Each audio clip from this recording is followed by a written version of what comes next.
The last video ended with a question: how to be aware? In reality, the question is wrong, because awareness is not something that we can get or lose. It's always there. We are born with it. It's everywhere, not only in the human beings, but in the animal, insect, plants. The only difference between the human beings and the rest of inhabitants of the heart is the human beings can be self-conscious of the awareness. The problem is how to define awareness. For the speaker, awareness is like a mirror. Awareness is like a mirror who reflects everything that happens inside us and outside. If any sound is happening, it looks like the sound is coming from inside the brain. When we hear a sound, it enters from our ear and then we arrive to the brain. But when we are living in a state of awareness, it's not like that. The sound is reflected inside. Awareness is like a container. It contains everything. Even our own thinking process is contained into it. When we are aware, it's not the thought stops, but it's just another thing we are aware of. The thought process is like the cloud, and the awareness is like the sky. The sky is always there, not touched by the clouds. This is very important. Awareness has nothing to do with stop the thought process. Awareness contains the process of thinking as if it were another object. The problem of observing the conscious mind is our own identification with the conscious mind. When we start to look at the conscious mind, it is one part of the mind watching the other part of the mind. Sometimes it's the left side of the brain watching the right side of the brain. Sometimes it's the right side of the brain watching the left side. This is not meditation. This is schizophrenia. It works in this way. The left side of the brain is man, and the right side is the female. On the left side is the rational, and the right side is the irrational. Or, the left side is the positive, and the right side is the negative. Sometimes our conscious mind is on the left side of the brain. Sometimes on the right side of the brain. When our conscious mind is on the left side, the thinking process starts to judge what was the thinking process on the right side. When our conscious mind is on the right side, the thinking process starts to judge what was the thinking process of the left side. It's like a discussion between two completely different people, but it's happening inside us. This is why the thinking process never comes to an end.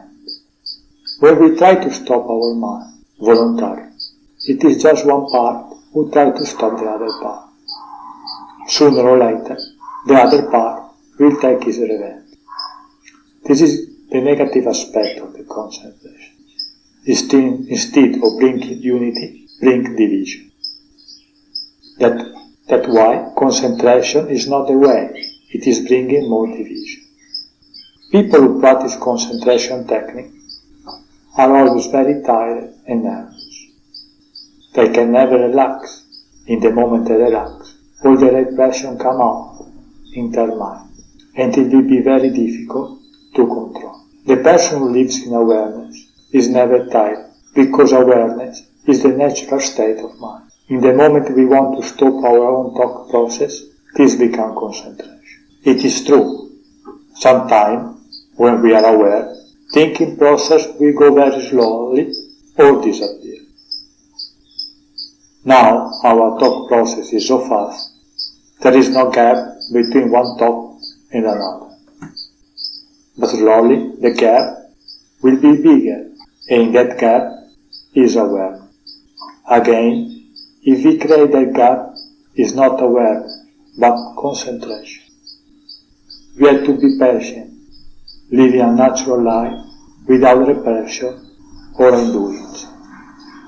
To explain awareness is very difficult. In the East, it is said it is not possible to explain what life is to a blind man. In the spiritual world, words have no meaning. Experience is everything. In reality, everybody has some experience close to awareness. Sometimes, when we see a beautiful sunset at the sea, we can experience awareness for a few seconds. When we make a desire come true, for a few seconds, we can experience awareness before other desire take over. In the presence of our lover, we can experience awareness. In the presence of a master, we can experience awareness. In the presence of an enlightened person, we can experience awareness. When our life is at risk, we can experience awareness.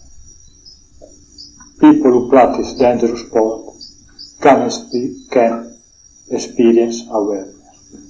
All these methods of proving awareness are accidental, and they work the first or second time. After that, they no longer work. Only a meditator can be aware for longer periods. A master or an enlightened being are always aware, even intensely. Awareness also is the only way to decide if a meditation technique is right for us. If we start to see our awareness growing, it means what we practice is right. When we start to practice a meditation technique, we have to keep in our mind, we have to put more awareness in all our actions. We are not to care what we are doing, but only how much aware we are.